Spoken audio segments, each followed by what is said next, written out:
Hi, it's Dave Thibodeau from Ska Brewing, and welcome to Flagship February. I'm going to start today with what truly is our flagship. This is our best-selling beer, Modus Hoperandi IPA, classic West Coast IPA, and it's what I'm drinking right here. When we built this building out in 2008, we call this our world headquarters here in Durango, Colorado.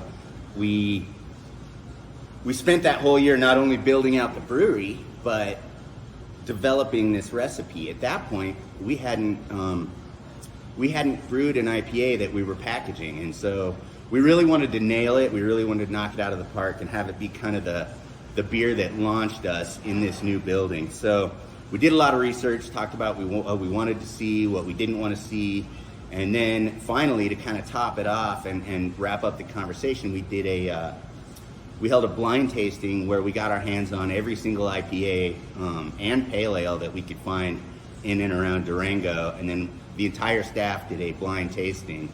And the winner, with 100%, meaning every single staff member chose that beer as their favorite, was Odell's IPA. And I've told them this story plenty of times, but an Odell IPA is still go-to beer for me, not just go-to IPA, but go-to beer. And what we did was once we got that, we talked about, okay, what's really great about this beer? Why did we all pick it? I don't know that we could really pick anything out, or we really knew. We couldn't replicate it if we tried, but we weren't really trying to. We were just analyzing it. So we developed what I thought at the time was far too hoppy.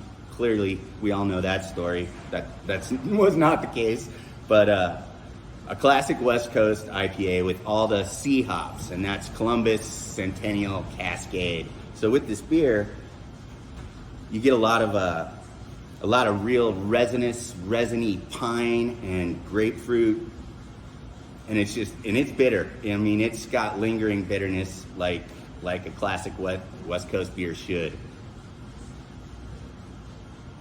Oh yeah, it's still probably my favorite beer that we make here at the brewery.